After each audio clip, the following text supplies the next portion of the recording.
The Apache girl's bare feet left bloody prints in the dust as the whiskey merchant dragged her by the rope around her wrists through Fort Kearny's Main Street.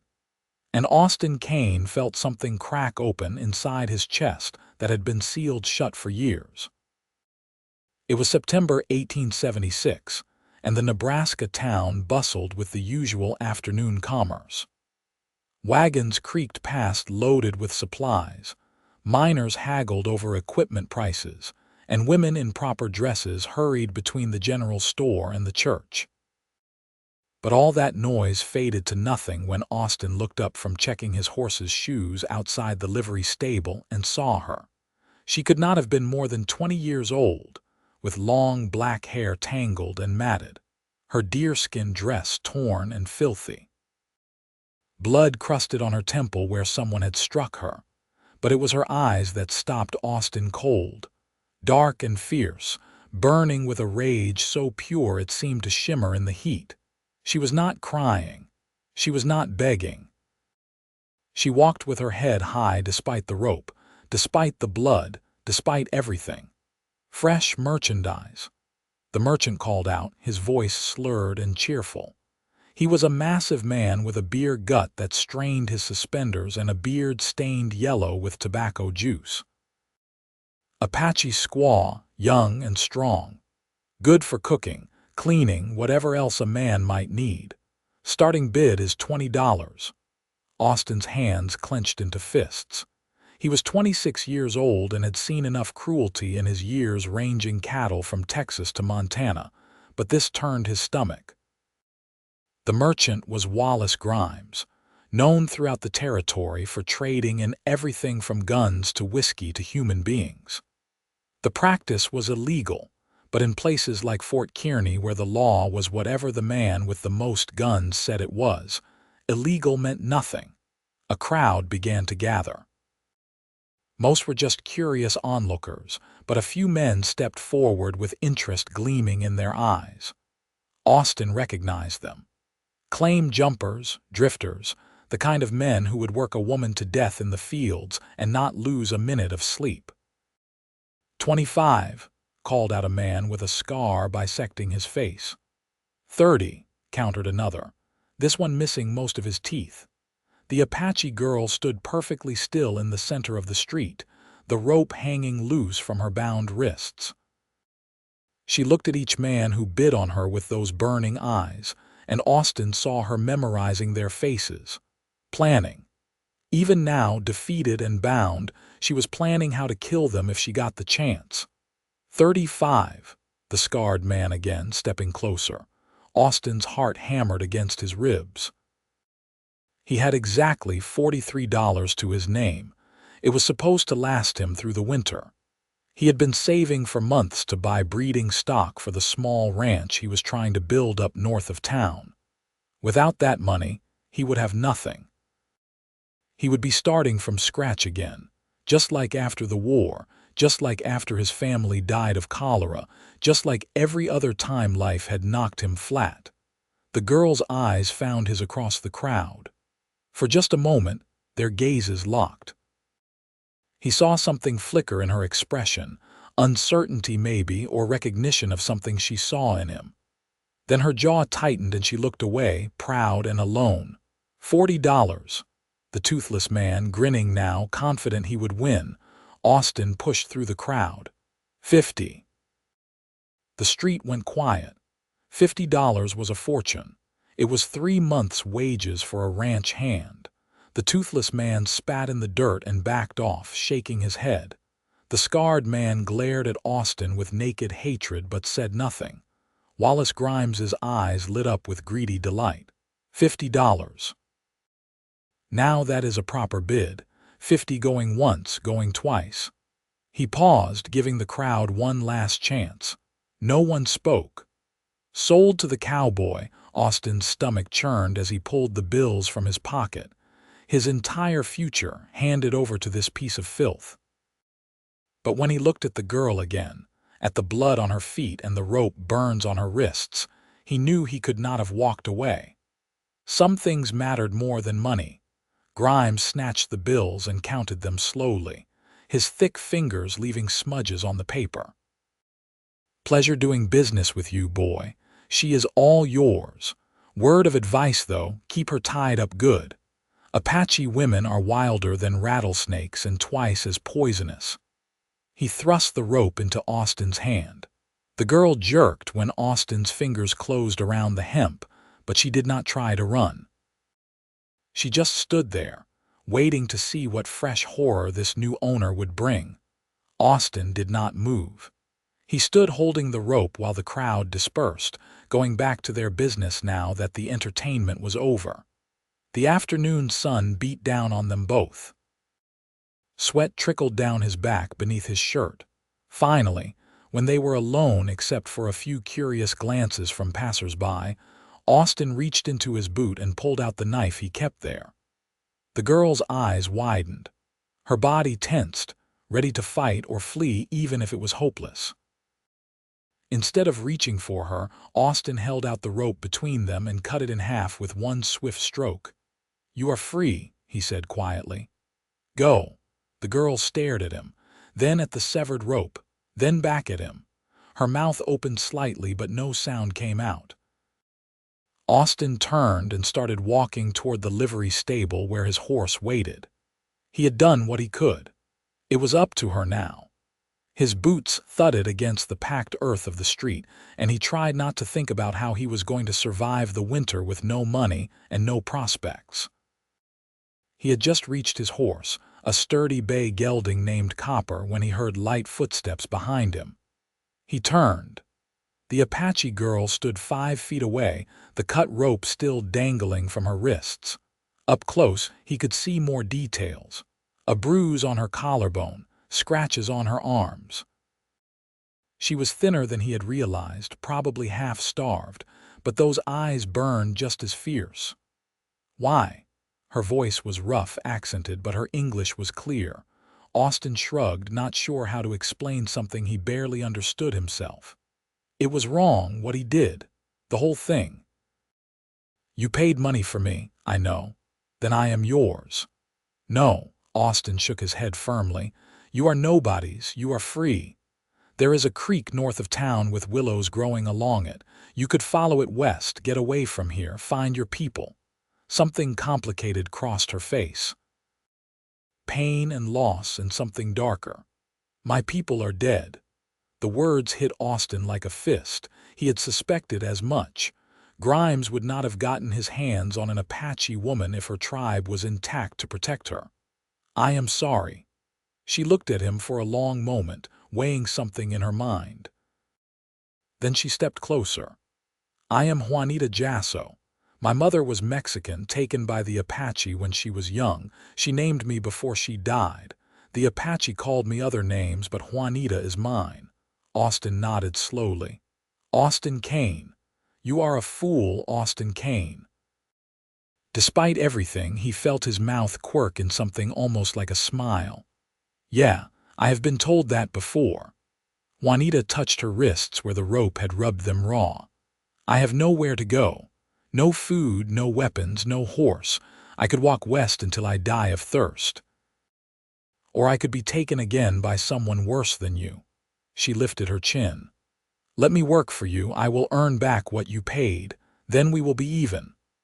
Austin started to protest, but something in her eyes stopped him. This was not about servitude. This was about pride. About not being anyone's charity case. He understood that. "I've got a homestead north of here," he said slowly. "Nothing fancy. 1-room cabin, small barn, about 20 acres of grassland. I have been trying to build up a herd, but it is slow going alone." He paused, choosing his words carefully. "I could use help. Real help, not servitude. You would work alongside me, not for me. Equal shares in whatever we make, and you could leave whenever you wanted." Juanita studied him, searching for the lie. Men like Wallace Grimes had probably made her promises before, false words that turned to violence and cruelty. Austin held her gaze steadily, letting her see whatever she needed to see. Finally, she gave a short nod. "Equal shares. I leave when I choose. Deal." They shook hands. Her palm was rough with calluses and her grip was strong. When she pulled away, she swayed slightly on her feet. Austin steadied her with a hand on her elbow. "When did you last eat?" "2 days. Maybe 3. Her voice was matter of fact, but he could see the exhaustion in the lines around her mouth. "Come on. There is a restaurant down the street, not fancy, but the food is decent." Juanita glanced down at herself, at her torn dress and bloody feet. "They will not serve me. They will if I am buying." He was right, though it took some persuasion and an extra $2 the proprietor had not earned. They sat at a corner table while curious eyes tracked their every move. Austin ordered steak and potatoes for both of them, along with bread and coffee. When the food came, Juanita ate slowly and methodically, taking small bites and chewing thoroughly. She had the discipline of someone who had gone hungry often enough to know not to make herself sick by eating too fast. Austin picked at his own meal, watching her. Now that they were sitting in better light, he could see more signs of her ordeal. The bruises on her arms were not fresh, they had been yellowing for days. There were older scars too, some that looked like knife wounds. Whatever had happened to her people, it had not been quick or clean. "What happened?" he asked quietly, "if you want to talk about it." Juanita set down her fork. For a moment he thought she would refuse, tell him it was none of his business. Then she began to speak, her voice low and steady. "Soldiers came 5 weeks ago. They said we had raided a settlement, killed a family. It was not us. We were camped far from any white settlements, trying to avoid trouble." Her jaw tightened. "But they did not care about the truth. They attacked at dawn. Most of the warriors were killed in the first minutes. Some of the women and children ran. I was helping my sister with her baby. I did not run fast enough." Austin's food turned to ash in his mouth. He had heard stories like this before, tales of massacres dressed up as military victories. The war between settlers and native tribes had been going on for decades, and both sides had blood on their hands. But that did not make individual horrors any easier to swallow. "The soldiers sold us," Juanita continued. "Me and 3 other women. They gave us to a trader for whiskey and ammunition. 2 of the women died on the journey here. The 3rd was sold in Cheyenne, and then there was just me. Your sister, dead, and her baby." Juanita's voice did not change, but something cold and terrible filled her eyes. "I saw them fall." Austin reached across the table and covered her hand with his. It was a bold gesture, probably too familiar, but he could not help it. She did not pull away. For just a moment, her fingers curled around his, holding on like he was the only solid thing in a world gone mad. Then she pulled back and picked up her fork again. "Now you know. I am trouble, Austin Kane. Anyone who sees me with you will think you are an Apache lover or worse. It will cost you business, maybe cost you your life if the wrong people decide to make an issue of it." Austin shrugged. "Let them think what they want. I stopped caring about other people's opinions around the time I realized most of them were idiots anyway." That surprised a laugh out of her, short and sharp but genuine. It transformed her face, softening the hard lines and making her look younger, less like a warrior and more like the young woman she actually was. They finished their meal in companionable silence. Austin paid the bill, ignoring the proprietor's disapproving glare, and they walked out into the late afternoon sun. Fort Kearny was settling into the quieter rhythm of evening. Shops were closing, men were heading to the saloons, and the respectable women were hurrying home to cook supper. Austin stopped at the general store and used his last few dollars to buy basic supplies. Bandages and salve for Juanita's wounds. A simple dress that was not torn or blood-stained. Boots, socks, a hat to keep the sun off. The store owner, a thin woman with pursed lips and suspicious eyes, barely spoke to them except to state the prices. When they finally left town, riding north on Copper with Juanita sitting behind Austin.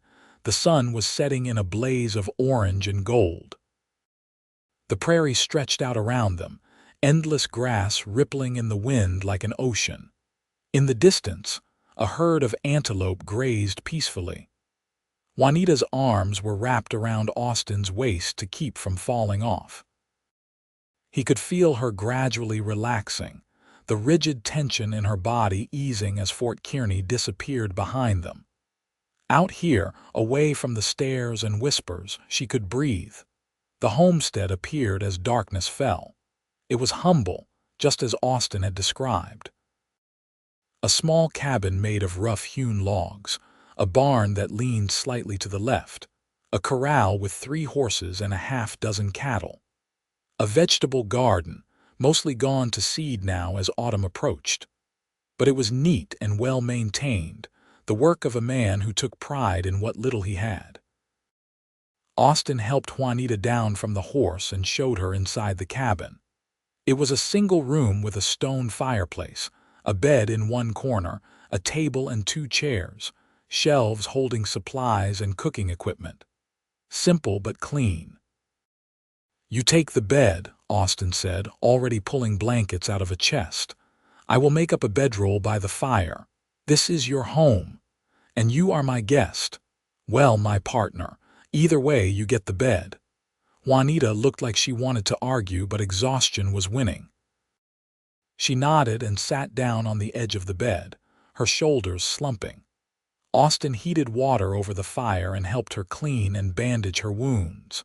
Her feet were the worst, cut and bruised from walking barefoot on the rough streets. She did not flinch as he applied the salve, though he knew it must sting. She just watched him with those dark, assessing eyes. "Why did you really do it?" she asked suddenly. "Buy me and set me free. There must be a reason."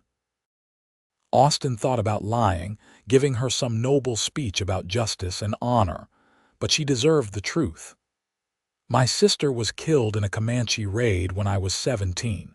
She was 14. By the time we found her, she had been passed between 3 different men.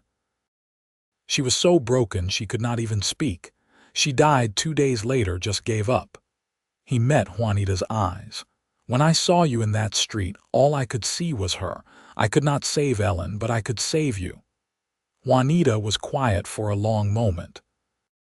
Then she reached out and touched his face, her palm resting against his cheek.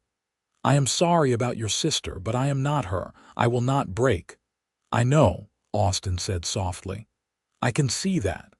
Her hand fell away and she lay back on the bed, still fully dressed. Within minutes, she was asleep, her breathing deep and even. Austin covered her with a quilt his mother had made years ago before the cholera took her.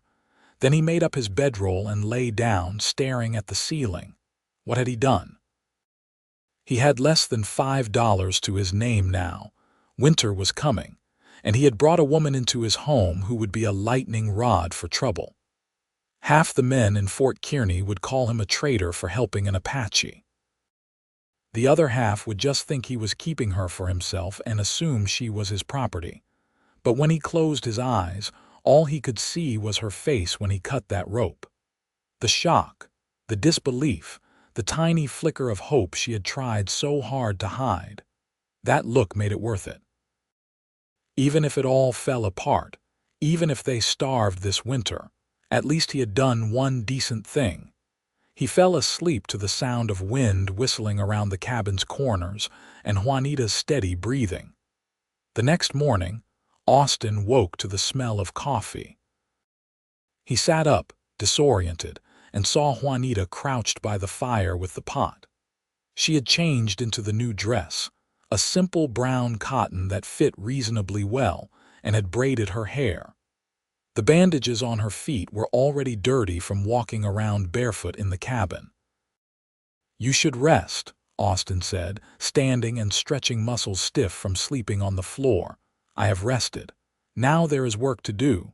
She poured coffee into 2 tin cups and handed him one. "I have already fed the horses and checked your cattle. One of your cows is limping." Looks like she stepped in a hole, and your barn roof has a leak on the north side." Austin blinked. He had been awake for less than 2 minutes, and she had already accomplished more than he usually did before breakfast. "You did not have to do all that. We are partners. Equal shares, remember." "That means equal work." She sipped her coffee, watching him over the rim of the cup. "Unless you were lying." "I was not lying." "Good. Then drink your coffee and we will fix that roof before the next rain."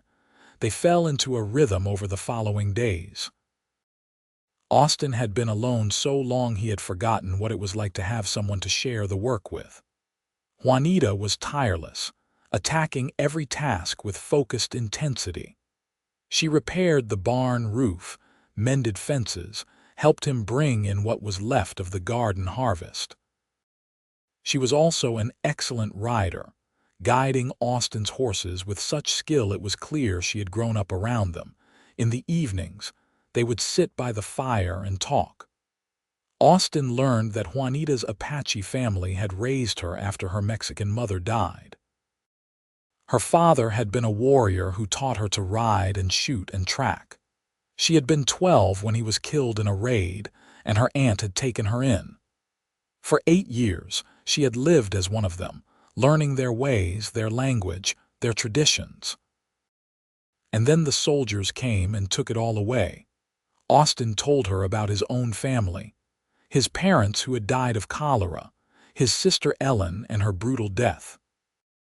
His time as a Union soldier during the war, fighting battles he did not believe in for causes that seemed meaningless when weighed against the bodies piling up on both sides.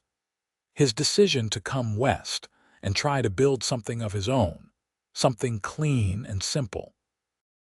"You wanted to forget," Juanita said one night, her face illuminated by firelight. "Maybe, or maybe I just wanted to start over." "Is there a difference?" Austin thought about it. "I do not know. I guess that depends on whether you can really leave the past behind." Juanita stared into the flames. "I do not think you can. I think it follows you like a shadow. The best you can do is learn to live with it." She was probably right. Austin could still see his sister's face in his dreams sometimes, still heard her screaming. And he suspected Juanita woke up most nights gasping from nightmares she never talked about. The past was not something you could outrun, but maybe, with the right person beside you, it was something you could survive. As September turned to October, the first cold winds began blowing down from the north. Austin and Juanita worked longer hours, preparing for winter. They cut firewood until their arms ached. They smoked and preserved meat.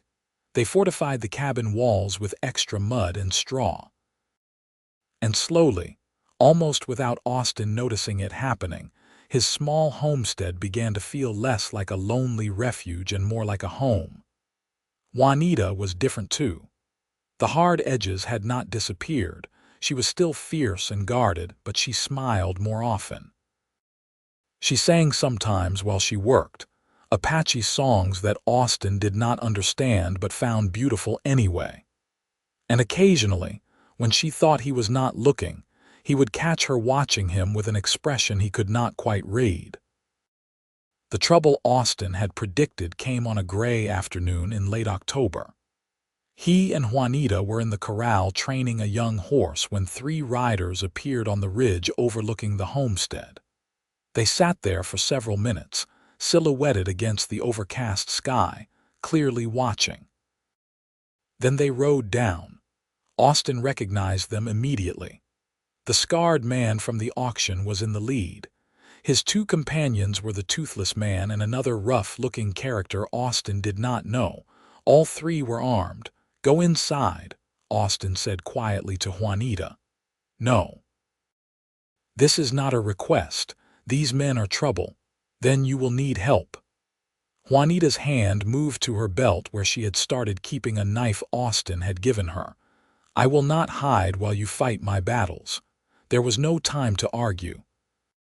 The 3 men had reached the corral fence and were dismounting. The scarred man, who Austin had heard called Pike, walked forward with a cocky swagger. Well, The cowboy and his Apache whore, how cozy. Austin stepped between Pike and Juanita. State your business or get off my land. Pike laughed. Your land?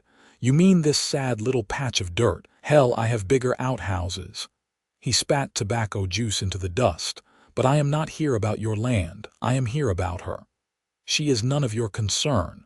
See, that is where you are wrong. Grimes told me you paid $50 for that squaw. $50. That is an investment.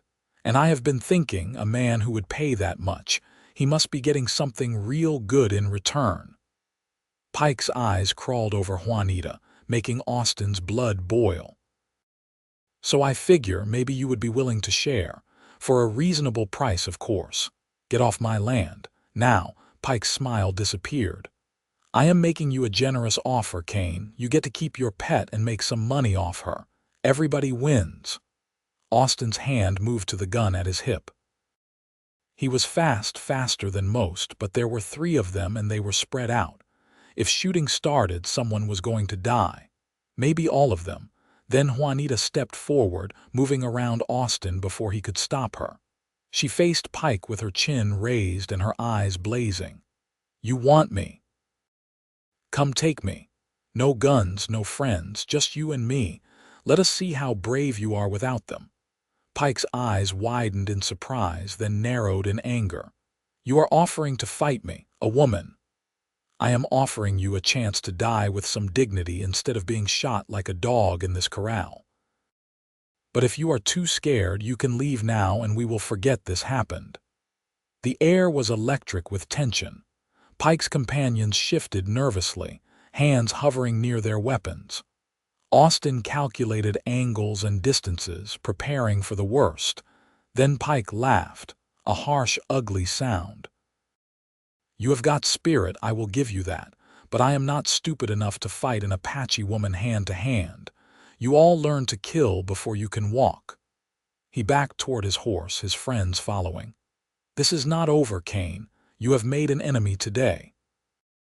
Add yourself to the list, Austin said coldly. They mounted up and rode away, but Austin knew Pike was right. This was not over. Men like that did not just give up. They would be back, probably with more friends, and next time they might not bother talking first. Juanita watched them disappear over the ridge, her body still tense with readiness. He will bring more men. I know. We should prepare. I know that too. They spent the rest of the day securing the homestead. Austin checked his ammunition supply and made sure all his guns were loaded and ready. Juanita set up a system of bells and string around the perimeter that would alert them if anyone approached at night. They moved the horses into the barn where they would be harder to steal. That night, neither of them slept much. Austin lay on his bedroll staring at the ceiling while Juanita sat by the window watching the darkness. Around midnight, she finally spoke. You should tell me to leave. I am bringing trouble to your door. Austin sat up. Is that what you want, to leave? No. The word was soft but certain. But what I want does not matter. You have already lost so much because of me. Your savings, your peace, maybe soon your life. It would be better if I just went. Austin stood and walked over to the window. Outside, the prairie was a sea of darkness beneath a clouded sky. Better for who? Not for me. Do you know what my life was like before you came here? I worked from dawn to dusk, alone. I ate alone, slept alone, barely spoke to another human being for weeks at a time. I was not living, I was just surviving. You changed that. Juanita turned to look at him. In the dim light from the dying fire, her face was all shadows and plains. I am trouble, Austin. I have always been trouble. People around me end up hurt or dead. That is not on you. That is on the men who choose to be cruel. You did not ask for any of this. Neither did you. No, but I made a choice. I chose to buy your freedom. I chose to bring you here. I chose to stand beside you today in that corral, and I would make the same choices again. He reached out and took her hand. You are not trouble, Juanita. You are the best thing that has happened to me in years. She stared at him, her eyes wide and vulnerable in a way he had never seen before. Then, moving slowly like she was afraid he might pull away, she leaned forward and pressed her forehead against his chest. He wrapped his arms around her, holding her close, feeling her heartbeat against his ribs. They stood like that for a long time, two people who had lost everything finding something in each other worth holding on to. When they finally pulled apart, something fundamental had shifted between them. They were not just partners anymore. They were something more, something neither of them had words for yet. Pike and his men returned 4 days later, and this time they brought 7 others with them. 10 armed men surrounded the homestead at dawn, their rifles pointed at the cabin. Kane. Pike's voice rang out in the cold morning air. "Send out the squaw and we will let you live. Keep her and we burn you out." Austin and Juanita were already awake, had been awake since the bells started jingling at the perimeter. They crouched by the windows with loaded rifles, watching the men position themselves around the property. "What do we do?" Juanita asked. Austin's mind raced. They were outnumbered 5 to 1. The cabin offered some protection but not much, and if the men decided to burn them out like Pike threatened, they would have to make a run for it. In the open, they would be easy targets. But Austin had learned a few things during the war. Numbers were not everything. Terrain mattered. Tactics mattered. And sometimes the right words at the right time could do more than a bullet. He stood and opened the door, rifle in hand but pointed down. Pike and his men immediately raised their weapons. "Hold on," Austin called out. "Before anybody does anything stupid, I want you to think about something." "Time for talking is over," Pike snarled. "Just listen. You all know me. I have been in Fort Kearny for 2 years. I buy supplies in town, I sell cattle at the market, I do not cause trouble. I am your neighbor. Now this woman has done nothing to any of you. She was traded illegally, which you all know because you were there. I gave her freedom, that is all. We are just trying to live in peace." "She is an Apache," someone shouted from the back. "Her kind killed my brother." "And white men killed her entire family," Austin shot back. "Her mother, her father, her sister, and her baby nephew, all dead. If we are keeping score of who hurt who worse, this will never end. There has been too much blood already. Do not add to it." There was an uncomfortable silence. A few of the men shifted their weight, doubt creeping into their faces. These were not professional killers. They were just regular people, some of them probably decent men led astray by Pike's hatred and greed. But Pike was not swayed. "Pretty speech, but it does not change facts. You are harboring an enemy. That makes you an enemy too. Then I guess you will have to kill me." Austin had gambled everything on one hope that at least some of these men were not ready to commit murder in cold blood. He stood in the doorway, an easy target, and waited to see if his faith in basic human decency was justified or if he was about to die. Pike raised his rifle. His finger curled around the trigger. Austin's heart hammered, but he did not move, did not look away. If this was the end, he would face it standing. "Put it down, Pike." The new voice came from behind the line of men. Everyone turned to see Sheriff Tom Brennan riding up on a gray mare, his deputy beside him. Brennan was a stocky man in his 50s with a thick mustache and hard eyes. He had been a soldier in the Mexican War and still carried himself like one. "This is not your concern, Sheriff," Pike said, but he lowered his rifle slightly. "It became my concern when I heard you were gathering a mob to attack a homesteader on his own land." Brennan surveyed the assembled men with disgust. "What is wrong with you people? Since when do we burn out our own in Fort Kearny? He is keeping an Apache woman," one of the other men protested weakly. "So, last I checked, that was not a crime. Beating women and trading them like livestock, that is a crime." Which is why I arrested Wallace Grimes this morning. Turns out there is a federal warrant out for him in connection with illegal trafficking. He will be going to trial in Omaha. This news sent a ripple through the crowd. Grimes had connections, or so everyone thought. If he was being arrested, that meant someone higher up was paying attention. Brennan continued, his voice hard as iron. Now, you all can disperse peacefully and go home, or I can start making arrests for attempted murder and arson.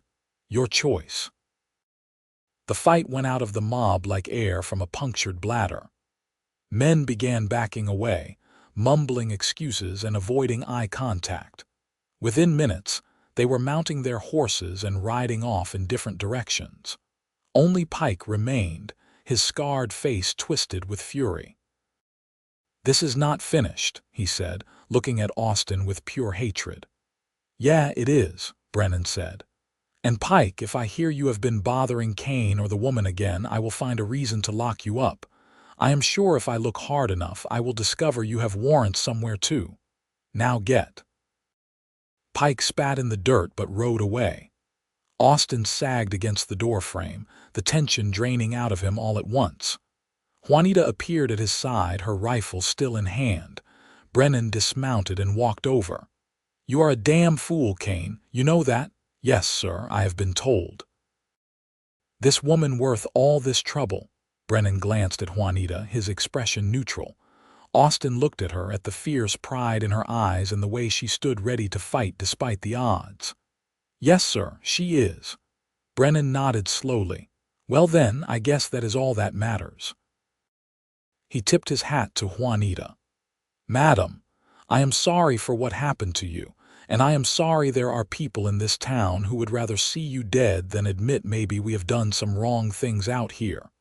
Juanita studied him for a moment, then inclined her head. "Thank you for coming, Sheriff." "Do not thank me yet.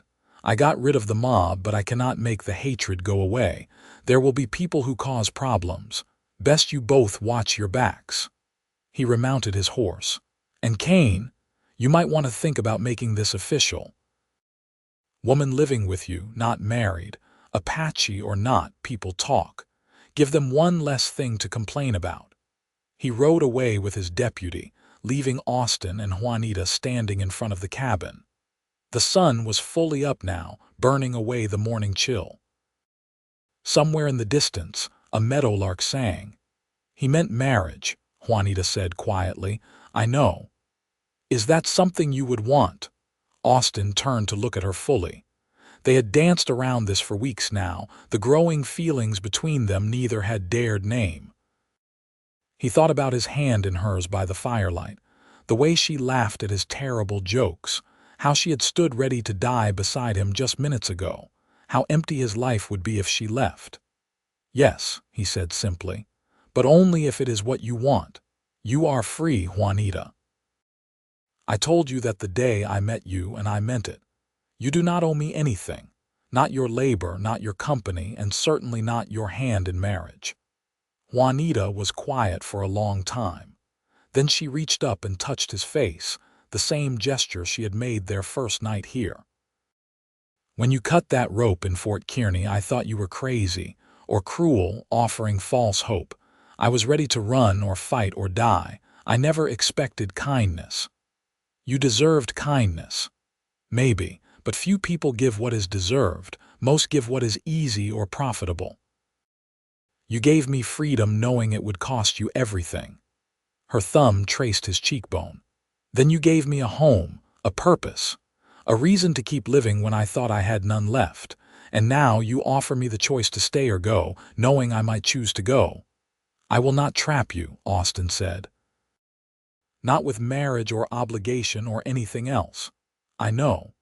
That is why I choose to stay. That is why I choose you." She smiled, and it was like the sun breaking through clouds. "Yes, Austin Kane, I will marry you." He kissed her then, gentle and careful, like she was something precious. She kissed him back with a fierceness that made his heart race. When they finally broke apart, they were both breathing hard and smiling like fools. "I do not have a ring," Austin said. "I do not need one." And I do not know much about Apache marriage customs. I want to respect your traditions." Juanita shook her head. "My Apache family is gone. The traditions died with them. But I remember something my mother told me before she died, a Mexican tradition. She said when two people marry, they become one soul in two bodies, that wherever one goes, the other follows. That is what I want. To be bound to you, soul to soul. Then that is what we will do." They rode to Fort Kearny the next day and were married by the circuit preacher in a simple ceremony at the church. There were no guests except Sheriff Brennan and his wife, who stood as witnesses. Some townspeople watched from a distance, their expressions ranging from curious to disapproving, but no one made trouble. Juanita wore the brown dress Austin had bought her, and he wore his cleanest shirt, and the hat his father had given him before the war. They spoke their vows in front of the altar, promising to love and honor each other until death parted them. When the preacher said Austin could kiss his bride, he did so tenderly, aware of all the eyes watching but caring about nothing except the woman in his arms. That night back at the homestead, they lay together in the bed that had always been hers but now belonged to both of them. Austin held her close, her head resting on his chest, and marveled at the strange path that had brought them here. A cruel auction, a severed rope, and somehow a love story. "Are you happy?" he asked softly. Juanita tilted her head to look up at him. "I did not think I would ever be happy again. After my family died, I thought that part of me died too, but yes, I am happy." "Good, I will do everything I can to keep you that way. I know you will. And I will do the same for you." They made love slowly, learning each other's bodies with patience and care. Austin had been with women before, quick encounters that meant nothing. This was different. This was sacred. Every touch, every kiss was a promise. When it was over, they lay tangled together. Juanita's hair spread across the pillow like a dark river, and Austin thought he had never seen anything more beautiful. The winter of 1876 was harsh, with bitter winds and heavy snows that piled in drifts against the cabin walls. But inside, Austin and Juanita were warm. They spent long evenings by the fire, talking and laughing and making plans for the spring. Austin taught Juanita to read and write English better. She taught him Apache words and stories, preserving pieces of her lost culture.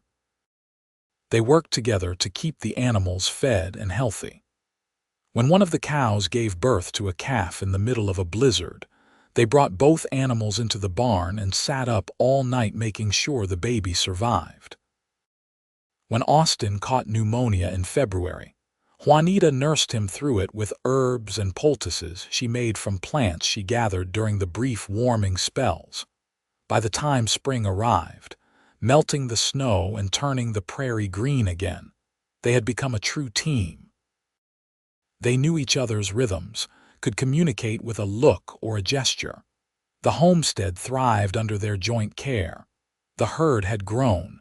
The garden was planted with early vegetables. They had even begun building an addition onto the cabin, a second room for storage and, someday perhaps, children. Pike had disappeared during the winter, and rumor in town said he had been killed in a fight in Cheyenne. The few other people who had caused trouble lost interest or moved on.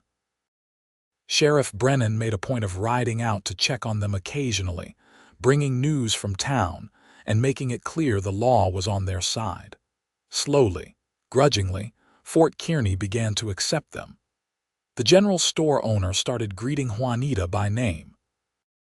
A few of the ranch wives, perhaps seeing how hard she worked and how respectable their life was, began nodding to her on the street.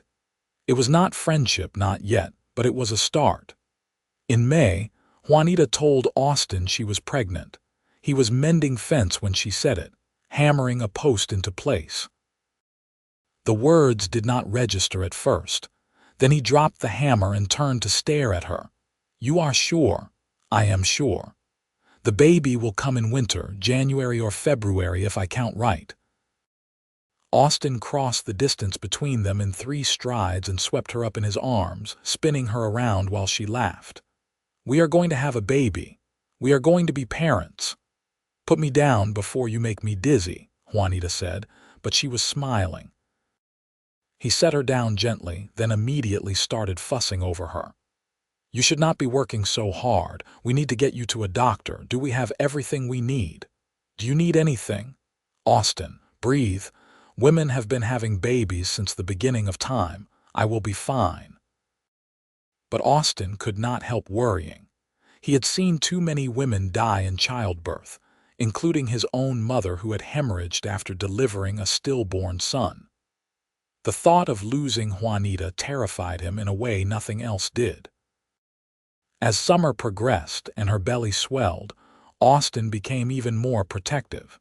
He insisted on doing most of the heavy work himself. He made sure she had plenty of food and rest. He bought medical books from the general store and studied them by candlelight, trying to prepare for every possible complication. Juanita tolerated his fussing with patient amusement. She continued working at her own pace, knowing her body's limits better than he did. She gathered herbs and plants she would need for the birth, preparing remedies her Apache aunt had taught her. She sewed tiny clothes from scraps of cloth and made a cradle from willow branches. In August, Sheriff Brennan came riding up to the homestead looking grim. Austin's first thought was that trouble had found them again, but the sheriff shook his head. Nothing like that. But I thought you should know. Wallace Grimes was found guilty at his trial. He is going to prison for 15 years.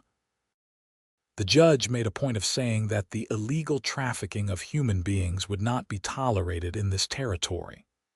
Brennan's expression softened. Thought your wife might like to know the man who bought and sold her will be rotting in a cell for a good long while. Juanita, who had been sitting on the porch shelling peas, stood slowly.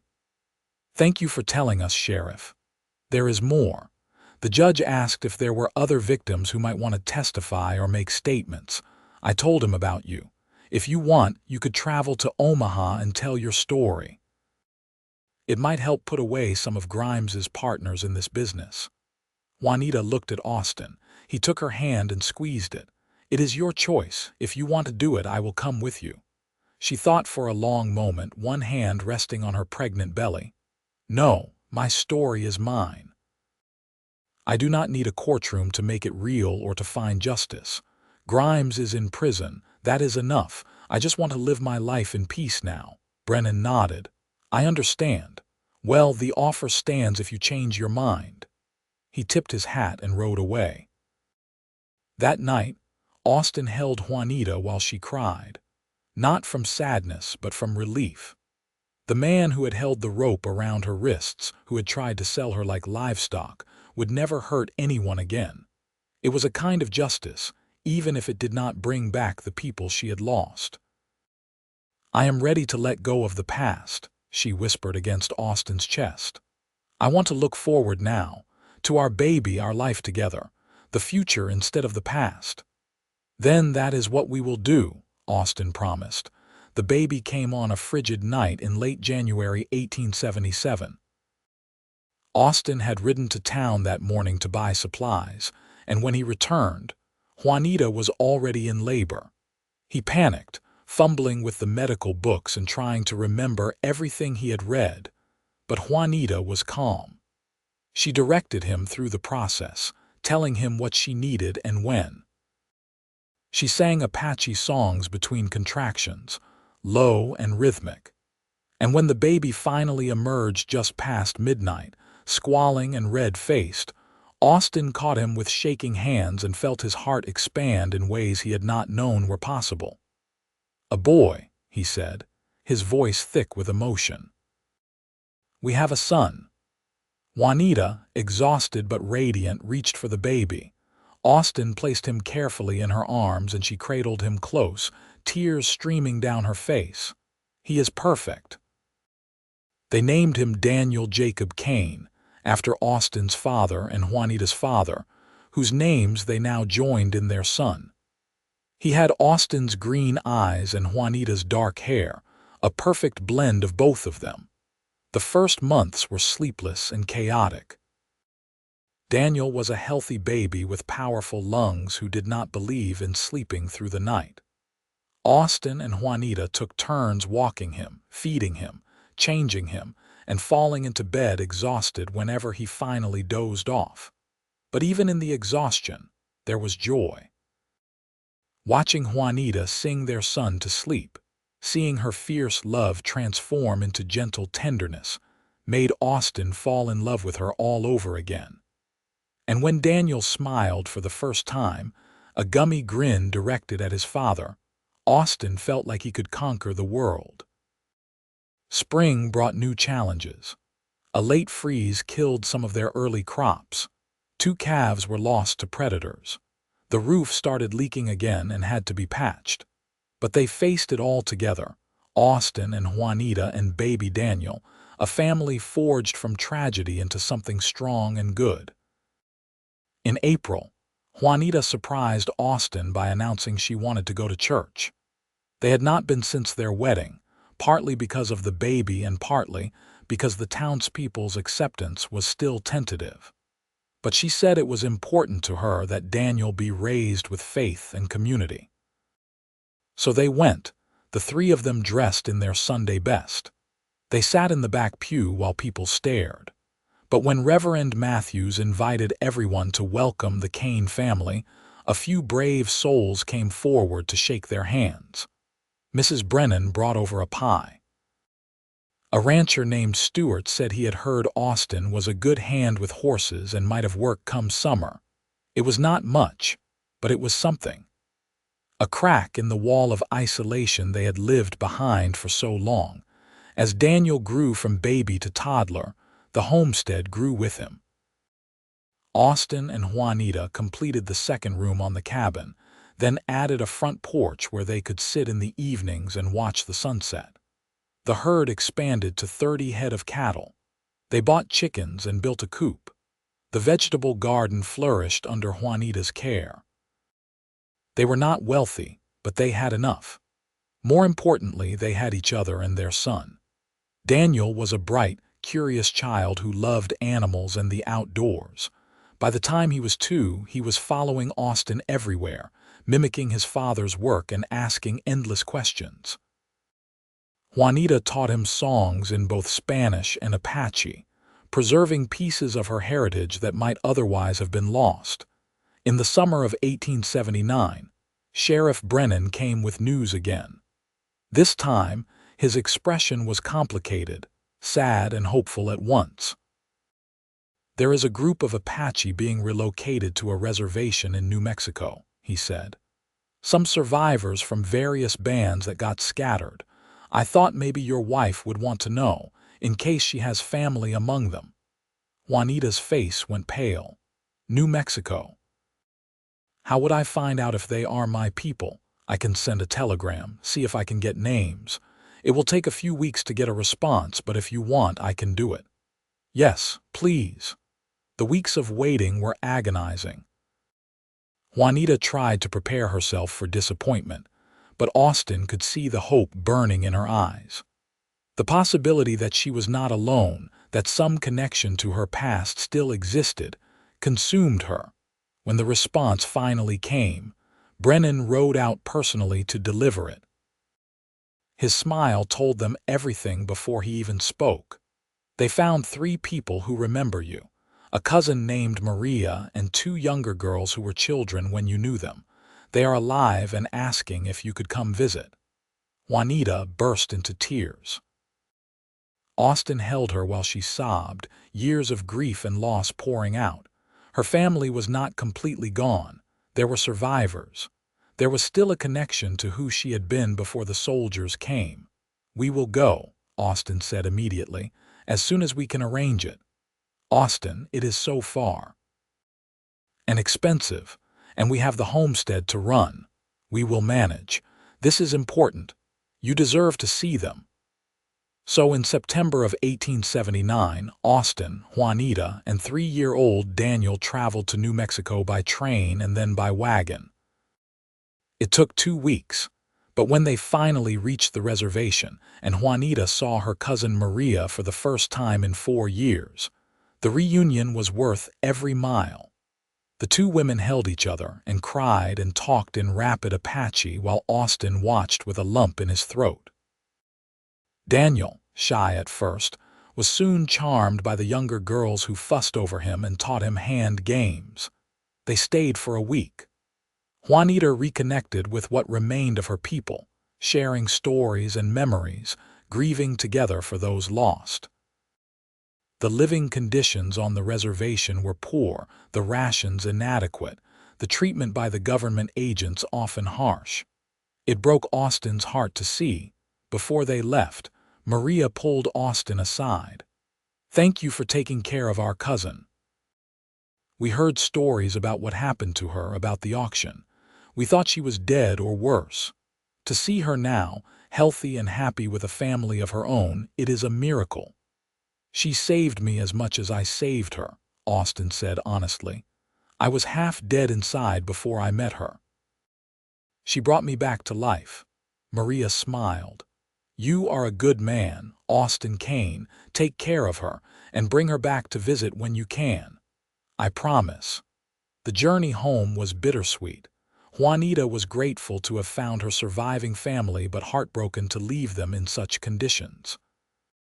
She talked about trying to bring Maria and the others to Nebraska, but they both knew it was not possible. The government would not allow Apache to leave the reservations, and trying to smuggle them out would bring the law down on everyone. "We will go back and visit," Austin promised. "Every year if we can manage it, and we will send money to help however we can." It was not enough, but it was something. And Juanita seemed lighter for having made the connection, like a piece of her soul that had been torn away had been partially restored. The years rolled on, each one bringing new challenges and joys. Daniel grew into a strong, thoughtful boy who loved the ranch and showed a talent for working with animals. In 1881, Juanita gave birth to a daughter they named Margaret Rose, a tiny spitfire with her mother's fierce spirit. 2 years later, another son arrived, Samuel, who was quiet and contemplative from the start. The homestead expanded into a proper ranch. Austin hired a few hands to help with the cattle, though he and Juanita still did most of the work themselves. They built a larger house, one with separate bedrooms for the children, and a real parlor where Juanita displayed the few treasures she had from her Apache family. Fort Kearny grew too, transforming from a rough frontier town into a more civilized community. The railroad brought commerce and new settlers. Schools were built, churches multiplied, and slowly, very slowly, attitudes began to change. It helped that the Kane family was so clearly respectable. Austin was known as an honest rancher who paid his debts and treated his workers fairly. Juanita was a devoted mother and an active member of the church community, despite some people's ongoing prejudice. And the children were polite, well-behaved, and fit in easily with their peers. There were still incidents. An ignorant comment here, a refused service there. Once, when Margaret was 7, another child called her a racial slur on the school playground. She came home crying, and Juanita held her while Austin went to speak with the child's parents. The conversation was tense but civil, and the boy apologized the next day. "Will it always be like this?" Margaret asked that night. "Will people always treat us different because of what I am?" Juanita smoothed her daughter's hair. "Maybe. Some people carry hate in their hearts and pass it to their children like an inheritance, but others are kind. Others see people for who they are, not what they are. Those are the people worth knowing. Like Papa. Yes, like your Papa. He saw me when I was at my lowest, when most people would have looked away. He chose kindness over cruelty. There are more people like him in this world than you might think." As the children grew, Austin and Juanita made sure they knew both sides of their heritage. The Kane family history, with its Irish roots and American struggles, and Juanita's story, the Apache traditions and Mexican culture she carried. The children grew up speaking 3 languages, celebrating multiple traditions, and understanding they were the product of many worlds blended into one. In 1887, when Daniel was 10 and starting to ask hard questions about history and justice, Austin took him to the site of a nearby battlefield where soldiers and Cheyenne warriors had fought decades earlier.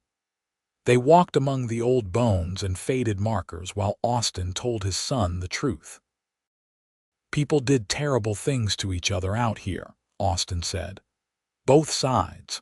The tribes raided and killed settlers. The settlers and soldiers raided and killed tribes. Everyone thought they were in the right, defending their families and their way of life. But all that righteousness just led to more death." "Was anyone right?" Daniel asked. "I do not know. Maybe nobody was right, or maybe everyone was a little bit right and a lot wrong. What I do know is that hate only breeds more hate. The only way to break the cycle is to choose something different. Your mother and I, we chose love instead of hate. We chose to build instead of destroy. And I hope you and your brother and sister will make the same choice." Daniel thought about this for a long time. Then he said, "I will, Papa. I promise." The 1890s brought prosperity and peace to the Kane Ranch. The cattle operation was successful enough to provide a comfortable living. All 3 children were healthy and thriving. Austin and Juanita, now in their 40s, had settled into a deep, abiding love that only grew stronger with time. They still sat on the porch every evening, watching the sunset paint the prairie gold and orange. They still talked for hours, never running out of things to say. And sometimes, when the children were asleep and the house was quiet, they would dance slowly in the kitchen to no music but the beating of their hearts. On their 20th wedding anniversary in 1896, Austin surprised Juanita with a gift. It was a silver necklace with a pendant shaped like 2 hands clasped together. "One soul in 2 bodies," he said as he fastened it around her neck. "That is what your mother told you marriage should be. That is what we have become." Juanita touched the pendant, tears shimmering in her eyes. "I love you, Austin Kane. From the moment you cut that rope, you have been my home, my heart, my everything. And you have been mine." They kissed, tender and familiar, a kiss that held 20 years of love and partnership and struggle and triumph. Outside, the prairie wind whispered through the grass. Inside, their children slept peacefully. And in that moment, everything was exactly as it should be. The years continued their steady march. Daniel grew into a fine young man who took over more of the ranch operations. Margaret became a teacher, determined to educate children of all backgrounds. Samuel studied law, wanting to fight injustice with books instead of bullets. All 3 married well, choosing partners who saw them for who they were and loved them without reservation. Grandchildren arrived, filling the ranch house with noise and laughter. Austin built a larger dining table to accommodate the growing family, and Sunday dinners became a cherished tradition. Juanita presided over these gatherings with grace and joy, the matriarch of a clan that spanned cultures and generations. She made good on her promise to visit Maria and the others in New Mexico. Every few years, she and Austin would make the journey, bringing supplies and money and hope. The conditions on the reservation remained difficult, but knowing Juanita had built a good life gave Maria and the others strength to endure. In the spring of 1910, Austin and Juanita celebrated their 34th anniversary. They were both in their 60s now, their hair gray and their bodies bearing the marks of a lifetime of hard work. But their love remained as vibrant as ever.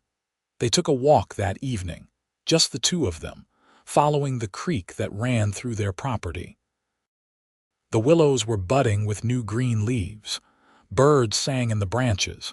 Somewhere in the distance, cattle lowed contentedly. "You ever regret it?" Austin asked. "Staying with me instead of going west that first day?" "You could have tried to find your people earlier, lived among them instead of here." Juanita stopped walking and turned to face him. "Not for a single moment. You gave me a choice when no one else would. You gave me freedom and respect and love. You gave me a family and a home and a life worth living. How could I regret any of that? I just want to make sure you have been happy. That is all I have ever wanted. I have been so happy, my love, happier than I ever imagined possible." She took his hand. "When I was standing in that street in Fort Kearny with a rope around my wrists, I thought my life was over. I thought there was nothing left but suffering until death finally came. But then you cut that rope. You looked at me and saw a person, not property. And you gave me the chance to choose my own path." "You chose me," Austin said softly. "I chose you. Over everything else. Over running, over hiding, over trying to rebuild what was lost. I chose you because you were good and kind and honest, because you saw me as your equal. Because you loved me not despite who I was, but because of it." She touched his face, her palm warm against his weathered skin. "And I have never, not once, questioned that choice." Austin pulled her close, holding her like she was the most precious thing in the world, because she was. She had been from the moment he saw her, fierce and proud despite her chains. She had saved him just as surely as he had saved her. They had saved each other. They stood there by the creek, two people who had found each other against all odds, and watched the sun set on another day of the life they had built together. Behind them, the ranch house glowed with lamplight. Their children and grandchildren were visiting, filling the rooms with warmth and love. It was not the ending either of them had expected when they started on this path 34 years ago. But it was the ending they had earned through courage and sacrifice, and an unwavering commitment to each other. Austin and Juanita Kane lived on their ranch for another decade, growing old together in the place they had built from nothing. When Austin passed away peacefully in his sleep in 1920, at the age of 70, Juanita held his hand and whispered all the things she had always told him. How much she loved him, how grateful she was, how he had given her everything. She followed him 2 years later, surrounded by their children and grandchildren, her last words in Apache, a prayer for safe journey. They were buried side by side on a hill overlooking the ranch, under a sky as wide and endless as the love they had shared. The ranch stayed in the family for generations. The story of the Apache girl who was traded unfairly and the cowboy who gave her freedom became legend, passed down to children and grandchildren and great-grandchildren.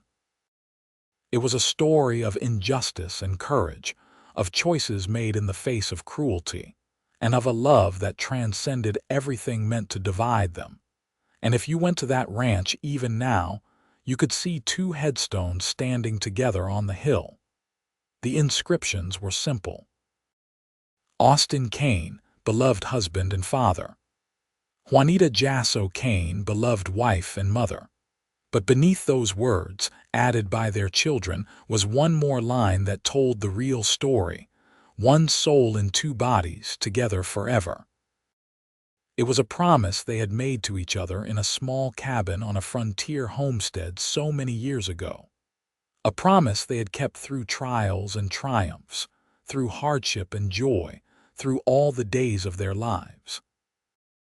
And it was a promise that would endure as long as the prairie grass grew and the Nebraska wind blew across the land they had loved and defended and called home. The end came not with drama or tragedy, but with peace and fulfillment. 3 children who grew into good people. Grandchildren and great-grandchildren who carried forward the legacy of love over hate, courage over fear. a ranch that prospered and provided for generations, and two souls who found each other when both had been broken, and healed together into something stronger than either could have been alone. On warm summer evenings, people said you could still feel something special on that hill where Austin and Juanita were buried. A sense of peace, of love transcendent and eternal. The wind would whisper through the grass, and you could almost hear laughter, almost see two figures standing hand in hand watching the sunset. It was just a story, of course. Just the romantic imaginings of people who wanted to believe that love could conquer all, that goodness could triumph over cruelty, that two people from different worlds could find common ground and build something beautiful. But for those who had known Austin and Juanita Kane, who had seen the way they looked at each other even after decades of marriage, who had witnessed the family they built and the legacy they left, it was more than a story. It was proof that even in the hardest times, in the wildest places, love could take root and flourish and create something that lasted forever. The Wild West had been a brutal, unforgiving place. But it had also been a place where reinvention was possible, where the past could be escaped and new futures forged. Austin Kane had given Juanita Jasso her freedom that day in Fort Kearny, but she had given him something just as valuable in return. She had given him a reason to live instead of just survive. She had given him a home that was more than just walls and roof. She had given him a love worth fighting for, and in the end, that was all anyone really needed. Someone to stand beside, someone to build with. Someone to love through all the days and nights, through winter snows and summer heat, through sorrow and joy, until the end came and you could face it knowing you had lived well and loved deeply and left the world better than you found it. Austin and Juanita Kane had done exactly that. From a moment of compassion on a dusty street, they had built a legacy that would last for generations. Children who knew love. Grandchildren who understood that difference was not something to fear, but something to celebrate. Great-grandchildren who grew up hearing the story of an Apache girl and a cowboy who chose each other over everything else and created something beautiful from the ashes of tragedy. It was the happiest of endings.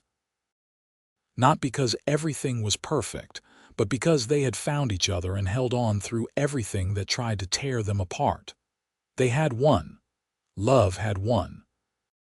And that victory, small and personal as it was, mattered more than all the great battles and famous names in all the history books ever written.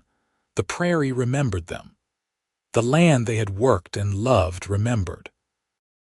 And the family they had created carried them forward, living proof that one act of kindness, one moment of courage, one choice to see another person's humanity could change everything.